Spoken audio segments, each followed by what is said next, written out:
Chers camarades, cher Harlem, les victoires du 6 mai et du 17 juin sont venues compléter nos succès aux dernières élections municipales, cantonales, régionales et sénatoriales. Nous aurions donc tous les pouvoirs en France pour mettre en œuvre notre politique. Tous les pouvoirs, tous sauf un. Et comme le dirait une célèbre bande dessinée, sauf un qui résiste encore, c'est le pouvoir européen.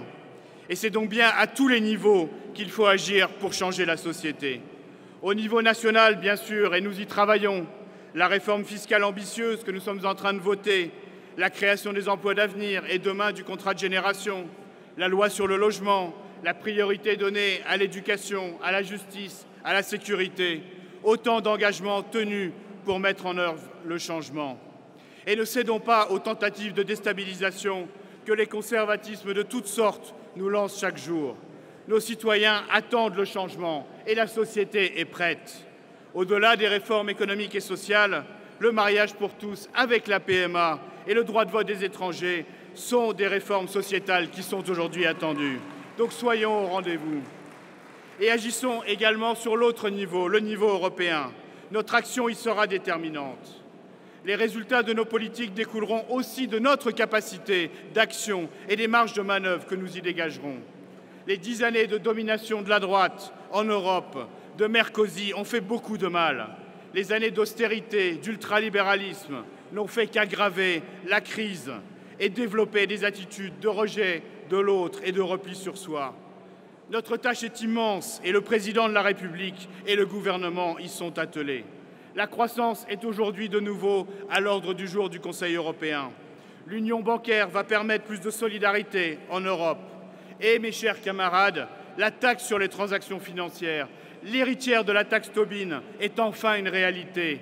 Cela fait tellement longtemps que dans nos résolutions de congrès, que dans nos programmes électoraux, nous appelons à sa création. Elle va enfin voir le jour grâce à l'obstination des socialistes français et européens, grâce à nos succès électoraux et grâce à la détermination du gouvernement de Jean-Marc Ayrault. La réorientation de l'Europe n'est pas seulement souhaitable, elle est en cours. Et il nous faut maintenant aller plus loin.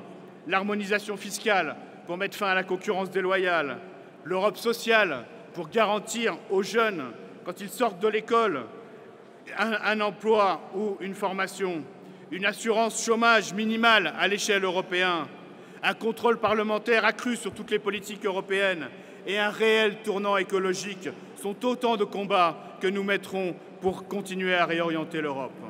Mais malgré toute notre bonne volonté, chers camarades, et la capacité du gouvernement à créer des rapports de force, nous n'arriverons pas à une réorientation fondamentale sans changer de majorité au niveau européen. Et la conquête du pouvoir européen est donc aussi et doit être notre priorité.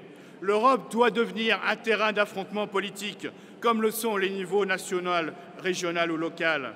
Et c'est donc avec nos partenaires européens que nous devons mettre en œuvre cette stratégie de reconquête. Et je voudrais, pour ça, saluer les combats du SPD et des camarades italiens que nous avons vus tout à l'heure. Ces combats sont aussi les nôtres. Et en 2014, les élections européennes seront l'occasion non seulement d'élire nos députés européens, mais de réorienter l'Europe et d'améliorer la vie quotidienne de nos compatriotes. La campagne de 2014 devra le démontrer, chers camarades, que la confrontation politique entre les programmes, entre la stratégie et entre, comme nous l'avons décidé, les personnalités qui concourront à la présidence de la Commission européenne sera le véritable enjeu. Alors, chers camarades, et j'en conclus, cher Harlem, notre responsabilité est grande, nos attentes sont immenses. Nos victoires de mai et de juin ont redonné espoir à des millions de citoyens en France et en Europe. Ne les laissons pas tomber et agissons sur tous les leviers possibles en France et en Europe pour transformer en profondeur notre société et installer pour les citoyens une gauche durable. Je vous remercie.